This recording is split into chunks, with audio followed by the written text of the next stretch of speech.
Party को प्रत्याशी बदलने का समय दिया था, उसके बाद में निर्दलीय चुनाव लड़ने का ऐलान किया था। अब क्या आगे की रहेगी सरकार? देखिए, मैंने पार्टी हाईकमान को आग्रह किया था कि तमाम कार्यकर्ताओं की, जैसे सिवाना में हमने बैठक की, फिर सब्तरी में बैठक की, फिर आज सिंदरी में बैठक हुई। तमाम कार्यकर्ताओं की जो बूथ लेवल तक मैंने बनाए थे, उन तमाम बूथ के कार्यकर्ताओं ने एक मत होकर हाईकमान को ये आग्रह करना था कि आप अपना प्रत्याशी बदलें। और सबसे ज़्यादा आशंकित कार्यकर्ता थे कि हमारे जो घोषित प्रत्याशी है, इतने दिनों से उनकी घोषणा होने के पश्चात में भी सिवाना पधारे नहीं है, और भी ज़्यादा चिंता का विषय था। और मैंने तमाम कार्यकर्ताओं को बैठ के उनकी भावना भी समझी, क्योंकि कार्यकर्ता मजबूत रहना आवश्यक है, और असली कांग्रेस है वो कार्यकर्ता और बूथ पर बैठे हुए कार्यकर्ता ही है। 48 घंटे का हमने समय दिया। 48 घंटे के समय के पश्चात में भी हाईकमान ने टिकट बदला नहीं है, और उस पर कोई इस तरह की कार्रवाई नहीं हुई है। आम कार्यकर्ताओं की भावना है कि हम लोग निर्दलीय के रूप में असली सिवाना कांग्रेस बनकर और चुनाव लड़े। इस प्रकार का मुझसे आग्रह किया गया और मुझ पर दबाव भी डाला गया। मैंने बहुत विचार विमर्श करके, मेरे मंथन चिंतन करके भी ये निर्णय लिया है कि कार्यकर्ताओं की जिस प्रकार की भावना है, हमारे बारे प्रत्याशी महोदय है वो क्षेत्र में ही नहीं आए। क्या मालूम उनके मन में क्या आशंका है, और इन आशंकाओं को दूर करने हेतु मैंने निर्णय लिया है कि 6 तारीख को हम नामांकन आवश्यक रूप से भरेंगे, ताकि कार्यकर्ता मायूस न हो, वो क्षेत्र खाली नहीं रहे। और चूंकि हमें सिंबल नहीं दिया, तो निर्दलीय प्रत्याशी के रूप में हम इसका नामांकन भरेंगे, और तमाम कार्यकर्ताओं को भी आह्वान करके वो कार्यकर्ता आते हैं, और कार्यकर्ताओं के अनुकूल हम रह के, और जिस प्रकार के जो निर्णय है, अभी हमने ये तय किया है कि हम आवश्यक रूप से नामांकन भरेंगे, क्योंकि ये सीट जब प्रत्याशी नहीं आया तो खाली रह जाएगी।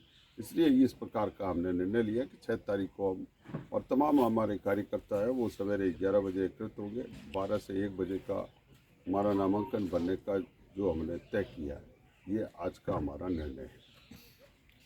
तो क्या सर ये मान लिया जाएगा आप निर्दलीय चुनाव लड़ोगे? देखिए, अभी की परिस्थितियों के अनुसार तो माना है, जब भी चुनाव लड़ने की मैं बात कर रहा हूँ, नामांकन भरने की बात कर रहा हूँ, और मैंने इस प्रकार की बात कही है कि ये इन आशंकाओं को पूरा दूर करने हेतु ही हम लोगों ने ये निर्णय किया है कि कांग्रेस यहाँ पर जिंदा है, और डेफिनेटली सिंबल किन्हीं कारणों से नहीं मिलता है तो हम सिवाना कांग्रेस के प्रत्याशी के रूप में यहाँ से चुनाव लड़ेंगे।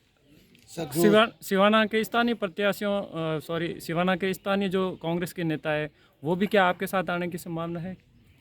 देखिए, स्थानीय तो सारे नेता, पूर्व विधायक मोटाराम जी मेरे साथ है, आज पूर्व विधायक धाराराम फुलवारिया जी मेरे साथ है, वरिष्ठ नेता अभी आप देख रहे हो उमेदाराम जी पटेल मेरे साथ है, आज हमारे रामनिवास आचार्य जी चेयरमैन साहब साथ है, और तमाम सभी क्षेत्रों में आप लोगों को पता है, आप भी कवरेज कर रहे हो। आज भी तमाम वरिष्ठ नेता लोग, चाहे सिंदरी में हो, चाहे सिवाना में हो, चाहे समदड़ी में हो, जो कांग्रेस के बूथ लेवल का जो कार्यकर्ता है, जो 278 बूथों पर बैठा हुआ है, वो कार्यकर्ता वहाँ पर उपस्थित है। नेताओं की तो अलग अलग उनकी व्यू रचना रहती है, नेताओं के अपने अपने भाव होते हैं, मैं नेताओं के बारे में नहीं कहना चाहता हूँ, पर अंतरात्मा से कार्यकर्ता ये चाहता है कि चुनाव लड़ा जाए, और कांग्रेस इतने दिनों बाद मजबूत हुई है, तो इसको मजबूती के साथ में आगे जनता के समक्ष प्रस्तुत किया जाए प्रत्याशी के रूप में। सर, क्या माननीय सिंह से जो कांग्रेस ने प्रत्याशी माननीय सिंह जी को बनाया, आप उनसे बात हुई किसी के?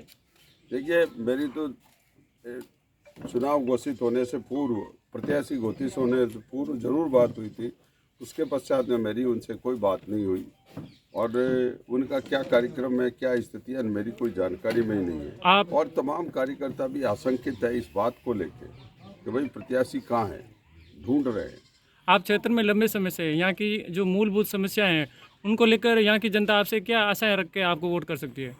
देखिए, जनताओं में तो अपेक्षा है, जनताओं के अपेक्षाओं के अनुकूल मैंने बूथ बूथ स्तर पर जाकर कार्य किया है और तमाम प्रकार की सरकार की जन कल्याणकारी योजनाओं को मैंने पहुंचवाया है और जनता को इस बात की मुझसे अपेक्षा है कि मेरे पास जो कोई भी सामान्य आदमी कांग्रेस का कार्यकर्ता है तो उसको समुचित, उसने जो अपनी समस्या बताई उसको निदान करने का प्रयास किया। कई निष्पादित हुई, कहीं नहीं हुई, परंतु उस कार्यकर्ता को मायूस नहीं होने दिया और उन कार्यकर्ताओं को आगे भी मायूस होने नहीं दूंगा। सर, आप आला कमान तक कोई दूसरी बात पहुंचाना चाह रहे हो? जैसे टिकट बदलने की तो जो आपने बात की वो तो उस पर अगर आला कमान राजी नहीं होता है तो कोई दूसरी ऐसी कोई बात जो आला कमान तक पहुंची नहीं, ताकि अभी उससे तो आप राजी हो और कांग्रेस के नहीं, साथ हो? देखिए, यूं तो अब आला कमान ने ऑफर दिया ही है कि आप जनरल के मुझे बनाया गया है, मुझे तो कोई सूचना ही नहीं, आपके माध्यमों से ही सूचना है। मेरे पास कोई अधिकृत सूचना नहीं आई, न मेरे से कोई संपर्क हुआ है, न मुझसे कोई बात हुई है। तो मैं ये कहना चाहूँगा कि अभी जो हमारे कार्यकर्ताओं की भावनाओं के अनुकूल हम 6 तारीख को नामांकन भरेंगे और नामांकन हम सिवाना कांग्रेस के रूप में सब लोगों की और कांग्रेस के तमाम कार्यकर्ताओं की भावनाओं के अनुकूल कार्य करेंगे। आपको सर सिवाना, समदरी और सिंदरी में आपने बैठक की है।